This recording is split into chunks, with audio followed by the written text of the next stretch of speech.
جہاں تک یہ انہوں نے کہا ہے کہ حضرت مسیح السلام نے نبی کریم صلی اللہ علیہ وسلم کے معراج کو روحانی قرار دیا ہے، بات یہ ہے کہ حضرت مسیح السلام پہلے شخص نہیں تھے جنہوں نے نبی کریم صلی اللہ علیہ وسلم کے معراج کو روحانی قرار دیا، بلکہ بزرگان امت اس بارے میں واضح طور پہ یہ فرما گئے ہیں کہ نبی کریم صلی اللہ علیہ وسلم کا معراج روحانی تھا۔ اور ان بزرگان امت میں سب سے اوپر ام المومنین حضرت عائشہ صدیقہ ہیں، جنہوں نے فرمایا ما فقد جسد النبی جسدہ صلی اللہ علیہ وسلم، نبی کریم صلی اللہ علیہ وسلم آسمانوں کی سیر کو گئے، اس میں کوئی شک نہیں، لیکن آپ کا جسم زمین پر سے غائب نہیں تھا۔ روحانی اسراء اور معراج کا حضرت عائشہ اقرار کرتی ہیں۔ اسی طرح معاویہ بن سفیان ہیں۔ میں آپ کے سامنے یہ کتاب ہے الفتاوی، جو شیخ الازہر محمود شلتوت کی کتاب ہے، اس میں سے ایک حوالہ میں نے لیا ہے، یہ میں پڑھ دیتا ہوں، لمبی بات نہیں کر سکتا وقت کی کمی کے باعث۔ اس میں یہ کہتے ہیں کہ بعض لوگ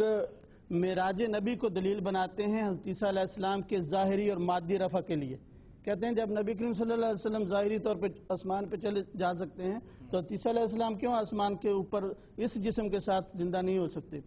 وہ علامہ محمود شلتوت جو شیخ الازہر تھے، وہ فرماتے ہیں وَيَكْفِينَا فِي تَوْهِينِ هَذَا الْمُسْتَنَدِ مَا قَرَّرَهُ كَثِيرٌ مِّن شُرَّاحِ الْحَدِيثِ فِي شَأْنِ الْمِعْرَاجِ وَفِي شَأْنِ اجتماع محمد صلی اللہ علیہ وسلم بالانبیاء وَأَنَّهُ كَانَ اجتماعا روحيا لا جسمانيا انظر فتح الباری وزاد المعاد وغیرہما۔ اس کا ترجمہ میں کر دیتا ہوں۔ وہ کہتے ہیں کہ جو لوگ نبی کریم صلی اللہ علیہ وسلم کے معراج کی حدیث سے یہ دلیل پکڑتے ہیں کہ اگر نبی کریم صلی اللہ علیہ وسلم مادی طور پہ آسمان پہ جا سکتے ہیں تو حضرت عیسیٰ علیہ السلام کیوں نہ مانا جائے کہ وہ آسمان پہ زندہ موجود ہیں۔ وہ کہتے ہیں ہمارے نزدیک واقعہ معراج سے ان کے استدلال کی کمزوری ظاہر کرنے کے لیے یہی کافی ہے کہ اکثر شارحین حدیث نے حضرت صلی اللہ علیہ وسلم کے معراج اور آپ کی نبیوں سے ملاقات کو صرف روحانی قرار دیا ہے اور جسمانی معراج اور جسمانی ملاقات کی نفی کی ہے، یعنی انبیاء کے ساتھ جسمانی طور پہ ملاقات کی۔ ملاحظہ ہو فتح الباری جو بخاری کی شرح ہے اور زاد المعاد، اور میں اس فتح الباری میں جا کے دیکھا ہے، وہاں پہ صرف عائشہ کا قول نہیں ہے بلکہ ایک جماعت کا ذکر کرتے ہیں کہ بہت بڑی جماعت ہے جنہوں نے نبی کریم صلی اللہ علیہ وسلم کے معراج کو روحانی قرار دیا ہے۔ تو بات یہ ہے کہ نبی کریم صلی اللہ علیہ وسلم کا معراج دراصل ایک روحانی کشف تھا، جو بہت واضح کشف تھا، جو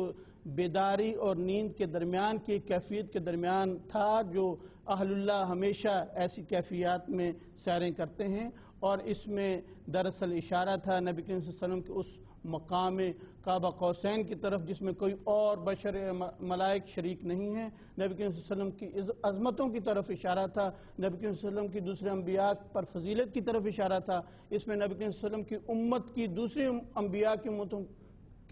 پر فضیلت کا اشارہ تھا، اس میں یہ بھی اشارہ تھا کہ دوسرے انبیاء کی امتیں اس زمانے میں جن ممالک میں قابض ہیں وہ ممالک نبی کریم صلی اللہ علیہ وسلم کی امت کے زیر نگران آئیں گے، اور یہی بعد میں ثابت ہوا۔ بالکل، بہت بہت شکریہ صاحب، جزاک